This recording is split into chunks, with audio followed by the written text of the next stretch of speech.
సుమన్ టీవీలో మీ business promotions కోసం ఈ కింది నెంబర్ను సంప్రదించగలరు.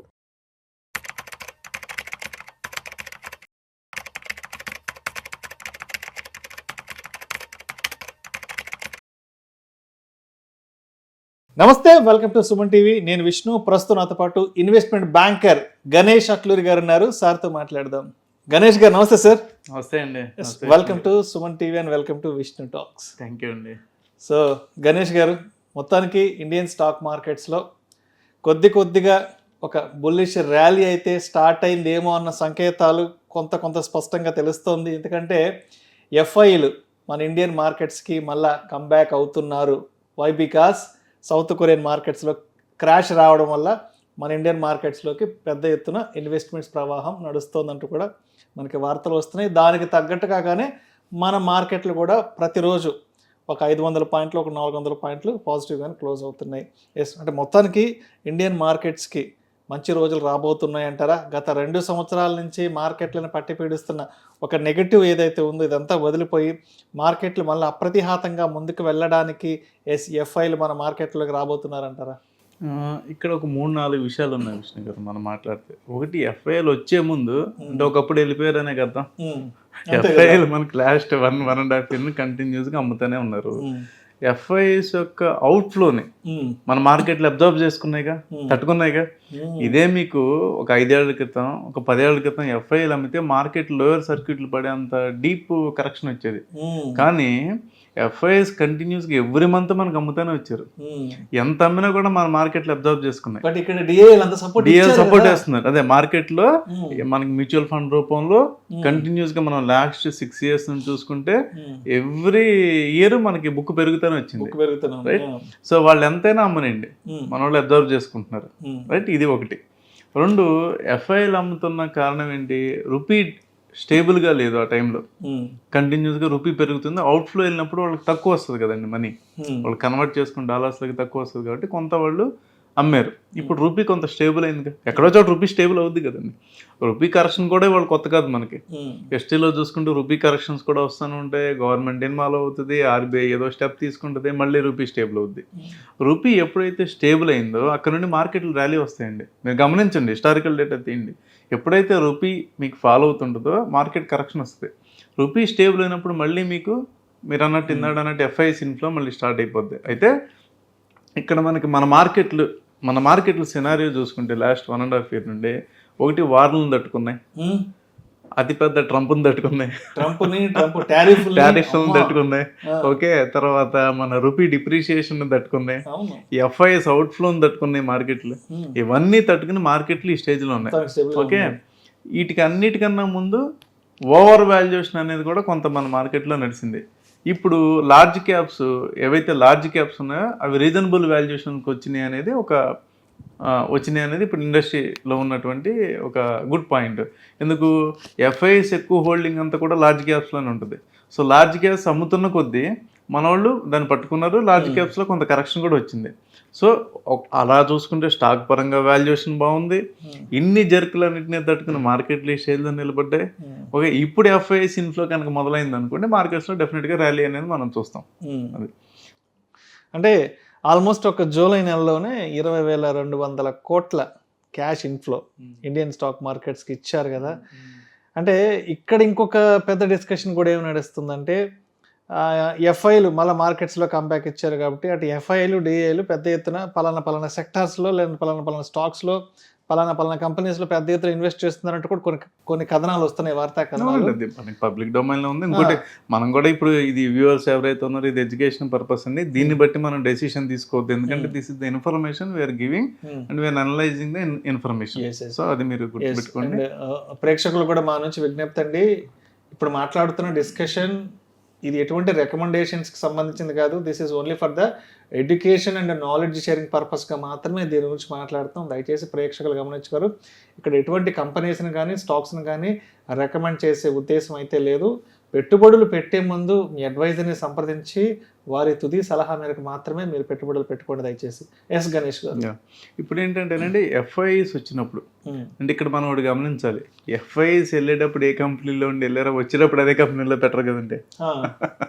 డెఫినెట్గా కదా, థీమ్ మారుతుంటది, కంపెనీస్ మారుతుంటాయి. ఇప్పుడు ఒకసారి మనం లిస్ట్ గమనించినట్టయితే, లిస్ట్ నేను మీకు చూద్దామండి. రీసెంట్ గా ఎవరైతే పబ్లిక్ డొమైన్ లో ఆర్టికల్స్ లిస్ట్ చూస్తే వాళ్ళు ఇంక్రీజ్ చేసింది అదానీ పవర్ లో ఇంక్రీజ్ చేశారు, JSW steel, Adani green energy, Torrent pharma, Groww, IREDA, IREDA, ACME solar, HFCL, JSW energy, Meesho, Angel One, IndusInd bank, NTPC green energy, Sterlite technologies, Himadri special chemicals.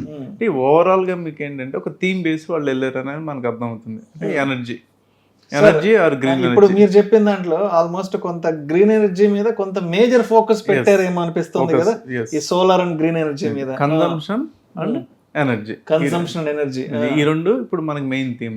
So domestic consumption versus energy themes. So ఆ theme లోకి flow ఎక్కువ వస్తుందండి ఇప్పుడు. ఎందుకంటే infrastructure మీద మనం ఎప్పుడూ అయినా గుర్తుపెట్టుకునే విషయం గారు, మనం కంట్రీస్ స్టడీ చేసినప్పుడు మీరు US 3 ట్రిలియన్ ఆర్ 4 ట్రిలియన్ నుండి 10 ట్రిలియన్స్కి వెళ్ళినప్పుడు, అలాగే చైనా మనకన్నా ఒక 10 ఏళ్ల ముందు ఆ జర్నీ స్టార్ట్ అయింది కదండి, 4-5 ట్రిలియన్ ఆర్ 3 ట్రిలియన్ నుండి 10 ట్రిలియన్. ఈ జర్నీలో ఇన్ఫ్రాస్ట్రక్చర్ బాగా అవసరం ఉంది. ఈ జర్నీలో పవర్ కన్జంప్షన్ ఎక్కువ ఉంటుంది. ఈ జర్నీలో ఎనర్జీకి సంబంధించి, ఎనర్జీ లేని ఏది నడవదు కదండి. ఇంకా అప్పటికి మీకు ఇంకా ఈవీ థీమే లేదు, ఇప్పుడు ఈవీ థీమ్ వచ్చింది కొత్తగా. సో ఈ ఎనర్జీ సెక్టర్ అనేది మేజర్ ప్లే చేస్తుంది, రోల్ ప్లే చేస్తుంది. ఈ ఎనర్జీ సెక్టర్స్లో ఏవైతే అట్రాక్షన్ ఉంటాయి వాళ్ళకి వాల్యుయేషన్స్, అందులోకి వెళ్ళిపోతున్నారండి. అందులోకి FIS ఫ్లోస్ వస్తుంది. అలాగే కన్జంప్షన్ బేస్డ్ స్పెషాలిటీ కెమికల్స్ ఎక్కడ వాడతారు? ఈవీ బ్యాటరీస్లో. ఈవీ బ్యాటరీకి సంబంధించిన ఏదైతే స్పెషాలిటీ కెమికల్స్ ఉన్నాయో that is a theme. Right.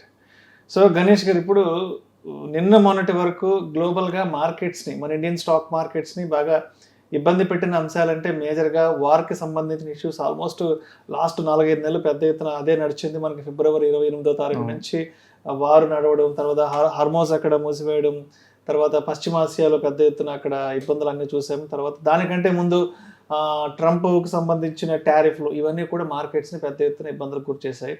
సరే, ఇవంతా కొంత సార్ట్ అవుతున్న సమయంలో లోకల్గా మనకి మార్కెట్కి ఎటువంటి ఇబ్బందులు రాబోతున్నాయి అన్న దాని గురించి మాట్లాడుకున్నప్పుడు, లాస్ట్ ఒక 3-4 మంత్స్ బ్యాక్ నుంచి ఎల్నినో ప్రభావం వల్ల ఇక్కడ ఇండియన్ అగ్రికల్చర్ మీద ఇంపాక్ట్ చూపే అవకాశం ఉంది. దానివల్ల కొంత వర్షపాతం కూడా తగ్గే అవకాశం ఉంది. సో రూరల్ ప్రొడక్టివిటీ తగ్గే అవకాశం ఉందంటూ కూడా కొంత భయపడ్డారు.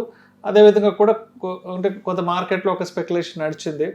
బట్ అంటే ఇక్కడ మాన్సూన్ కొంత లేట్గా స్టార్ట్ అయినా కూడా ఆల్మోస్ట్ మనం చూస్తే నార్త్ ఇండియాలో మొత్తం పెద్ద ఎత్తున వర్షపాతం, వరదలు వచ్చాయి, వరదలు అస్సాం చూసాము, జార్ఖండ్, తర్వాత మహారాష్ట్ర, గుజరాత్, ఢిల్లీ, ఆల్మోస్ట్ ఉత్తరాది రాష్ట్రాల్లో పెద్ద ఎత్తున జరుగుతుంది. మన తెలంగాణ రాష్ట్రంలో కూడా మనకు ఒక లాస్ట్ 15-20 డేస్ నుంచి మంచి వర్షపాతం నమోదవుతుంది. సౌత్లో 1-2 స్టేట్స్లో కొంత వర్షపాతం ఇబ్బందిగా ఉంది. సో అంటే మనం అనుకున్నట్టుగా ఎల్నినో ప్రభావం అనేది మార్కెట్లను టచ్ చేసింది అనుకోవచ్చా, లేదంటే అదే అలా స్కిప్ అయి సైడ్ అయిపోయి వెళ్ళిపోయింది అంటారా? ప్రస్తుతానికి దాని మీద ఏమి ఇంపాక్ట్ అయితే కనపడలేదు లేదనేది ఇప్పుడు మనకు అర్థం అవుతుందండి. సో ఇంపాక్ట్ అంటే ఒకటండి, అగ్రికల్చర్ రిలేటెడ్ సెక్టర్ అంటే మీకు ఎరువులు, విత్తనాల కంపెనీ, సీడ్ కంపెనీస్, ఇది మేజర్. ఈ స్టాక్ ఇది ఒక టైప్ ఆఫ్ ఇది. ఇప్పటి వరకు దీని మీద అయితే మన డేటా ప్రకారం చూస్తే ఎక్కడ కూడా డిక్లైన్ అయితే కనపడలా. నెక్స్ట్ ఒకవేళ దీని ఇంపాక్ట్ వచ్చింది అనుకోండి, అది మళ్ళీ మనకు 2 క్వార్టర్ల తర్వాత కనపడుతుంది. ఇప్పుడు కనపడదు కదా, ఎందుకంటే పంట చేతికి వచ్చేది 6 నెలలు పడుతుంది. ఏ పంట వేసినా మీకు 6 నెలలు పడుతుంది, రైట్? ఇప్పుడు ఇంకో రకంగా ఏమైంది, E20 వల్ల షుగర్కి డిమాండ్ వచ్చింది, షుగర్ కేన్కి డిమాండ్ వచ్చింది, రైట్? అలాగే మొలాస్ బియ్యం కూడా డిమాండ్ వచ్చింది. సో ఇంటర్నల్ కన్జంప్షన్ కూడా పెరిగింది ఓ పక్క. ముందు ఇదివరకు ఏంటి, గోడౌన్లో ఉండిపోయి, ఇప్పుడు గోడౌన్లు ఎక్కడ ఉంటున్నాయి? E20కి ఇథనాల్ కింద కన్జంప్షన్ అయిపోతుంది కదండి. సో ఇవన్నీ మనకి 6 మంత్స్ అయితే కానీ దీని ఇంపాక్ట్ ఏంటి, ఒకవేళ దీని ఇంపాక్ట్ ఎలా పడుతుంది, కన్జంప్షన్ మీద పడుతుంది. రూరల్లో ఏంటంటే మనకి పంట చేతికి రాకపోతే కన్జంప్షన్ అనేది తక్కువ పడుతుంది. సో కన్జంప్షన్ ఇంపాక్ట్ 6 మంత్స్ తర్వాత ఉంటుంది. కంపెనీస్, దాని రిలేటెడ్ కంపెనీస్ ఏవైతే ఉన్నాయో అవి మనకి ఇప్పుడు ఈ క్వార్టర్ చూడాలండి. ఇప్పుడు వరకు అయితే మనం ఎక్కడ డేటా ప్రకారం అయితే ఎక్కడ మనకి డిక్లైన్, అంటే మొత్తానికి ఎల్నినో ఇంపాక్ట్ అనేది మార్కెట్లను టచ్ చేసిందా లేదా అనేది అట్లీస్ట్ ఒక 6 మంత్స్ తర్వాత. ఎందుకంటే ఇప్పుడు నాటిన పంట అంతా కూడా మనకు ఒక 6 నెలలకు 8 నెలలకు మొత్తానికి మార్కెట్లో గిడ్డంగంలోకి వస్తుంది కాబట్టి సో పంట దిగుబడి తగ్గిందా లేదంటే అట్లే సస్టైన్ అవుతుందా ఏంటంటే మనకు ఒక 6 to 8 months తర్వాత కొంత గ్రాఫ్ అయితే కనిపించే అవకాశం తెలుస్తుంది. కన్జంప్షన్ వేలో తెలుస్తుంది మనకి 2 quarters అనుకోండి, 2 quarters తర్వాత. రైట్. అండ్ అదే విధంగా ఏంటి అసలు గోల్డ్ అండ్ సిల్వర్ పరిస్థితి ఏంటి? ఎందుకంటే last 1.5 year gold silver prices create చేసిన బజ్ అంతా ఇంత కాదు. నిద్ర లేచిన దగ్గర నుంచి ఏ ఇద్దరు కూర్చున్నా కూడా బంగారం వెండి ధరలు అలా అయిపోతున్నాయి, ఇలా అయిపోతున్నాయి. అంటే కొంటే ఏమవుతుంది, కొనకపోతే ఏమవుతుంది అంటే కొనకపోతే మనం ఏదైనా ఆ ఫియర్ ఆఫ్ మిస్సింగ్ అటువంటి ఫోమో జనాల్లో క్రియేట్ అయిపోయింది. మనం ఏదైనా కోల్పోతున్నామా ఏంటంటూ కూడా ఎప్పుడు కొనాలో ఎప్పుడు కొనకూడదు ఏంటి ప్రస్తుతానికి అసలు ఏంటి వాటి ఇన్ఫర్మేషన్ ఎంతవరకు ఉంది గోల్డ్ అండ్ సిల్వర్కి సంబంధించి?